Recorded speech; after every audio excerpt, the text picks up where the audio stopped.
नमस्कार, ये रेडियो वर्षा है। अब आप पल्लव से वर्षा टाइम्स सुनिए।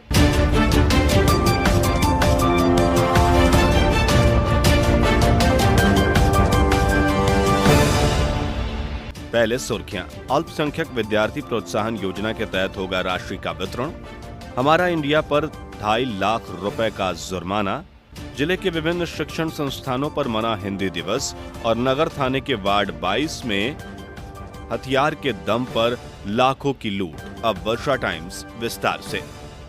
मुख्यमंत्री अल्पसंख्यक विद्यार्थी प्रोत्साहन योजना अंतर्गत 2022 में इंटरमीडिएट परीक्षा में प्रथम श्रेणी से उत्तीर्ण छात्रों को प्रोत्साहन राशि वितरण हेतु जिला अल्पसंख्यक कल्याण कार्यालय गोपालगंज में आवेदन पत्र जमा किया जा रहा है। सभी अल्पसंख्यक छात्राओं मुस्लिम को सूचित किया जाता है कि 26 सितंबर तक अपना आवेदन पत्र आवश्यक कागजातों के साथ जिला अल्पसंख्यक कल्याण गोपालगंज में उपलब्ध कराएं ताकि ससमय मुख्यमंत्री अल्पसंख्यक विद्यार्थी प्रोत्साहन राशि का लाभ दिया जा सके।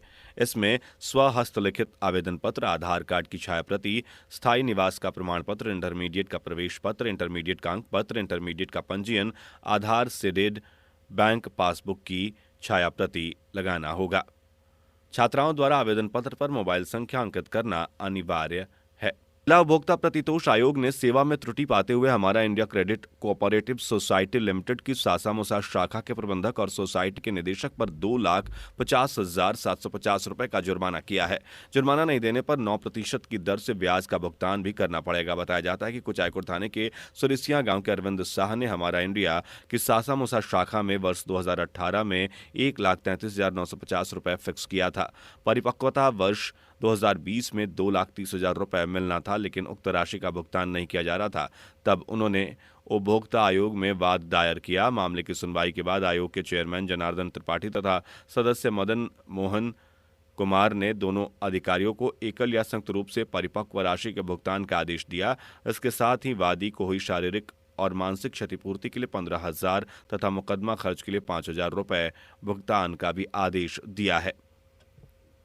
जिले में विभिन्न शिक्षण संस्थानों पर हिंदी दिवस मनाया गया। इस दौरान कई लोगों ने हिंदी भाषा की शुद्धता पर अपना व्याख्यान दिया।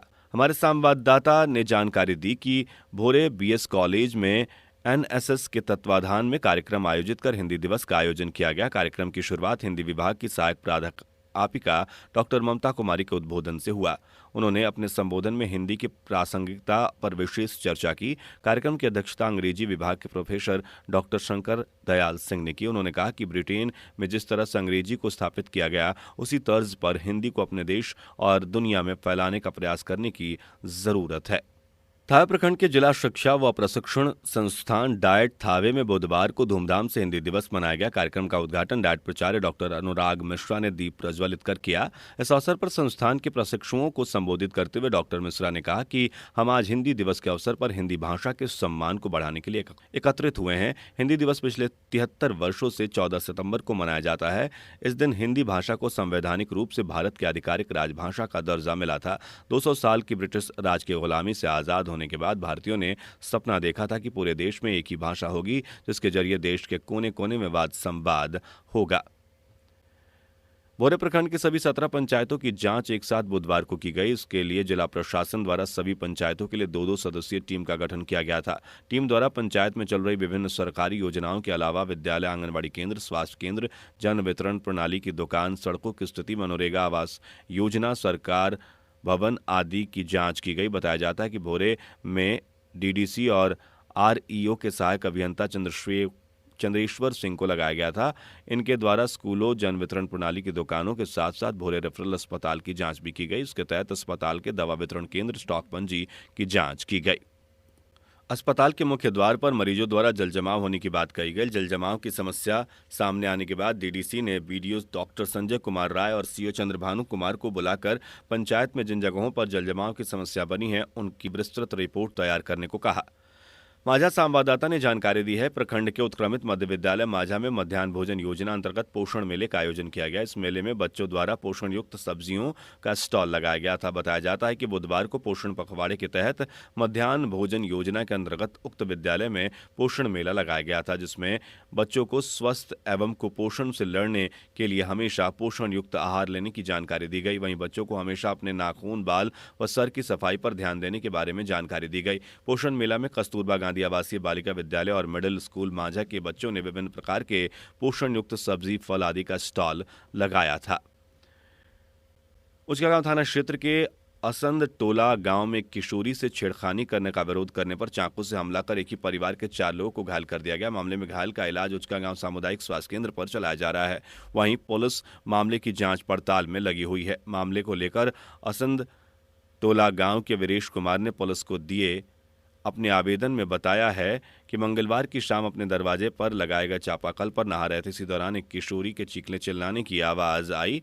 जब वे दौड़कर देखने पहुंचे तो देखा कि एक युवक उस लड़की का बांह पकड़कर खींच रहा था, जिसके कारण वह चिल्ला रही थी। जैसे ही पीड़ित किशोरी की छुड़ाने के लिए पहुंचा तो किशोरी का हाथ पकड़कर खींच रहा युवक मारपीट शुरू कर दिया। शोरगुल सुनकर आसपास के लोग पहुंचे, तब तक वह भाग गया।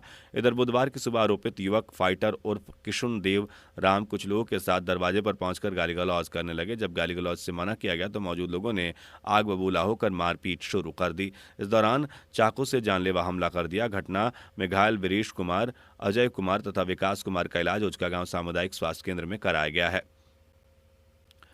फुलवरिया थाने के कोयलादेवा गांव में बुधवार को एक लड़की द्वारा विवादित भूमि पर बर्तन साफ करने को लेकर लाठी डंडे से लैस हमलावरों ने उसकी पिटाई करनी शुरू कर दी, जहां बीच बचाव करने पहुंचे दिव्यांग पिता को भी मारपीट कर घायल कर दिया गया। घायल दोनों पिता पुत्री को आसपास के लोगों ने स्थानीय रेफरल अस्पताल फुलवरिया में इलाज के लिए भर्ती कराया, जहाँ उनका इलाज चल रहा है। इस संबंध में घायल दिव्यांग पिता ने पुलिस को एक लिखित शिकायत दी है। घटना के संबंध में बताया गया है कि दिव्यांग रामाश्रय प्रसाद व ध्रुव प्रसाद के बीच जमीन का विवाद चल रहा है, जो न्यायालय में लंबित है। उनकी पुत्री व स्कूली छात्रा निधि कुमारी अपने घर के समीप उक्त भूमि पर बुधवार को बर्तन साफ कर रही थी। उसी समय हमलावरों ने उसके साथ घटना को अंजाम देना शुरू किया। अपनी बेटी की पिटाई होती देख दिव्यांग पिता रामाश्रय प्रसाद बीच बचाव करने पहुंचे तो हमलावरों ने उनकी भी जमकर पिटाई कर दी। थानाध्यक्ष अशोक कुमार ने बताया कि घायल व्यक्ति द्वारा लिखित शिकायत की गई है। मामले की छानबीन की जा रही है। दिल्ली स्थित कोतवाली थाने की पुलिस ने चोरी के मामले में बुधवार को फुलवरिया क्षेत्र के कमलकांत कररिया गांव में स्थानीय पुलिस के सहयोग से छापा मारा, जहां न्यायालय द्वारा निर्गत गवाही वारंट का आरोपी फरार हो गया। इसकी जानकारी देते हुए थानाध्यक्ष अशोक कुमार ने बताया कि विगत 2 वर्ष से कमलकांत कररिया गांव के निवासी विश्वनाथ साह दिल्ली गए हुए थे। वे रेलवे स्टेशन से बाहर निकलकर किसी होटल में नाश्ता कर रहे थे। उसी क्रम में अज्ञात चोरों द्वारा उनके कीमती सामान की चोरी कर ली गई, जिसकी प्राथमिकी चोरी के शिकार व्यक्ति द्वारा थाने में दर्ज कराई गई, जो दिल्ली स्थित न्यायालय में मामला चल रहा है। उक्त मामले में गवाही को लेकर न्यायालय द्वारा समन जारी किया गया है, जिसको लेकर दिल्ली कोतवाली थाने में तैनात पुलिस अवर निरीक्षक रोहित कुमार फुलवरिया पहुंचे, जहां स्थानीय पुलिस के सहयोग से छापेमारी की गई, लेकिन सफलता हाथ नहीं लगी। पिछले वर्ष सितंबर माह में हुई सड़क दुर्घटना में मौत के मामले में स्थानीय सीओ श्याम सुंदर राय ने मृतक की विधवा पत्नी को आपदा प्रबंधन विभाग से मुआवजा के रूप में 4,000 रुपए का चेक प्रदान किया। बुधवार को अपने कार्यालय कक्ष में दिए गए चेक राशि के बारे में सीओ ने बताया कि क्षेत्र के बिरसा बथुआ गांव निवासी जगन्नाथ भगत पिछले वर्ष सितंबर माह में सड़क पार करते समय दुर्घटना के शिकार हो गए थे। इलाज के दौरान अस्पताल में उनकी मौत हो गई। इस संबंध में उनकी विधवा पत्नी कैलशिया देवी को मुआवजा राशि दी गई है। बेखौफ अपराधियों ने हथियार के बल पर बंधक बनाकर लूटपाट की। नकदी समेत 10 लाख रुपए के ज्वेलरी की लूट की गई है। 4 की संख्या में अपराधी बताए जा रहे हैं। पूरी वारदात सीसीटीवी कैमरे में कैद हुई है। नगर थाना क्षेत्र के वार्ड 22 की घटना बताई जा रही है। दिल्ली से मुजफ्फरपुर जा रही बस ने ऑटो को पीछे से टक्कर मार दी। ऑटो सवार महिला बच्ची समेत करीब आधा दर्जन लोग गंभीर रूप से घायल हो गए। घायलों को सदर अस्पताल में भर्ती कराया गया है। भाजपा प्रदेश उपाध्यक्ष मिथिलेश तिवारी ने सीएम पर साधा निशाना। कहा, चच्चा पीएम और भतीजा सीएम बनने का देख रहे हैं सपना। बिहार की जनता इनके सपनों को करेगी चकनाचूर। उधर गेड़ा डाबर गांव में भूमि विवाद को लेकर 2 पक्षों के बीच हुई मारपीट की घटनाओं में 9 लोग घायल हो गए। बैकुंठपुर थाना क्षेत्र में आपसी विवाद को लेकर हुई मारपीट में अलग अलग घटनाओं में 4 लोग घायल हो गए। घायलों में मंगरू छपरा के मंटू पांडे, दिगवा गांव के संजय महतो, भगवानपुर गांव के बबलू पासवान और प्रभा देवी शामिल हैं। माजागढ़ थाना क्षेत्र के धनकर गांव के समीप नहर पर मुर्गा व्यवसायी से 10 लाख लूट के मामले में पुलिस ने प्राथमिकी दर्ज कर ली है। ज्ञात हो कि मंगलवार को सिद्धवलिया थाना क्षेत्र के दंगसी गांव का मुर्गा व्यवसायी शाबिर अली अपने घर से 10 लाख रुपए लेकर गोपालगंज बैंक में जमा करने नहर के रास्ते जा रहा था। इस बीच धनकर नहर के समीप अज्ञात अपराधियों ने स्कॉर्पियो पर सवार होकर ओवरटेक कर कट्टा के बल पर लूट को अंजाम दिया। इस मामले में व्यवसायी ने माजागढ़ थाने में प्राथमिकी दर्ज कराई है। पुलिस मामले की छानबीन कर रही है। विजयपुर थानाध्यक्ष पद पर नागेंद्र सहनी ने बुधवार दोपहर बाद अपना योगदान किया। उन्होंने योगदान करने के पश्चात बताया कि सरकार द्वारा निर्देशित थाना क्षेत्र के क्राइम कंट्रोल करना, लॉ एंड ऑर्डर मेंटेन करना तथा नए शराब अधिनियम के अंतर्गत शराबबंदी को नियंत्रित करना उनकी प्राथमिकता होगी।